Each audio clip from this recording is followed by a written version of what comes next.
Good evening, everyone. Those apartments are in Mount Washington, and your tax dollars pay for them. They're owned by Cincinnati Metropolitan Housing and are funded by the federal government. Local 12 got involved, sending Rich Jaffe to ask who owns it. Rich is live at Beacon Glen. Rich? Rob, when we first came out here this morning, these walkways were entirely covered with ice and snow. Many of the people in these first floor apartments are in wheelchairs. So these conditions effectively had them trapped inside their own apartments for more than a week. Wheelchair-bound residents like Louise Wright tell us they've been stuck in their apartments since the first snow last Monday. That's because their wheelchairs either won't go or can't safely go through the ice and snow sitting outside their front doors at the Beacon Glen apartments. It's dangerous, even for those who can walk. It's been terrible. We can't get out in wheelchairs.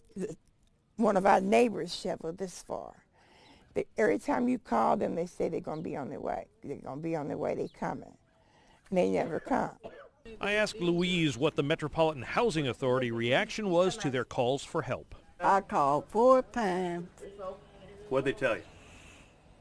Somebody gonna come out and settle it, but nobody came out, so I called them back.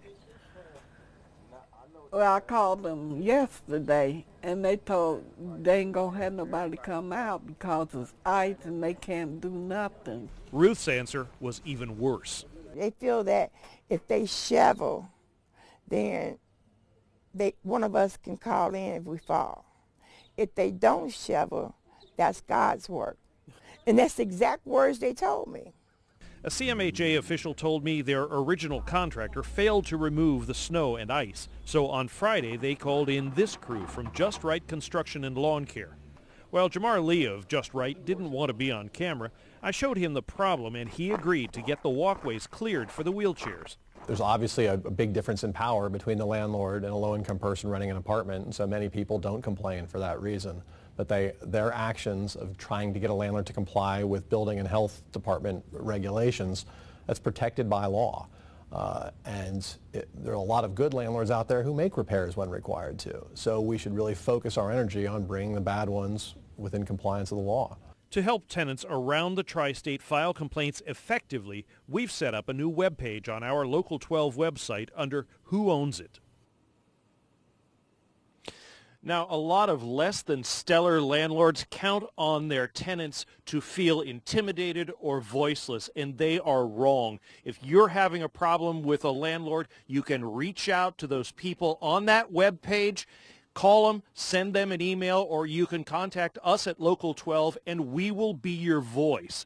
As for the contractor who should have been out here in the first place, spokesperson for CMHA told me that they have sent him a warning. And that's all they can do at this point because of their protocols. I would have done a little bit more than that. In Mount Washington, Rich Jaffe, Local 12 News. Cammie? Rich, it's Rob. The people are really worried about Rob. retribution, aren't they? That something is going to happen to them if they are too loud or make too much noise about a problem they're having. But as I recall, that's illegal. You're not allowed to do that. You're exactly right. It is very illegal. Retaliation is something that landlords want you to believe that they can do, but legally they cannot do it. And if people are afraid of that or having problems with it, the best bet probably is to call their legal aid representatives wherever they live. And they've been stepping in, haven't they, Rich? Legal aid. They absolutely have.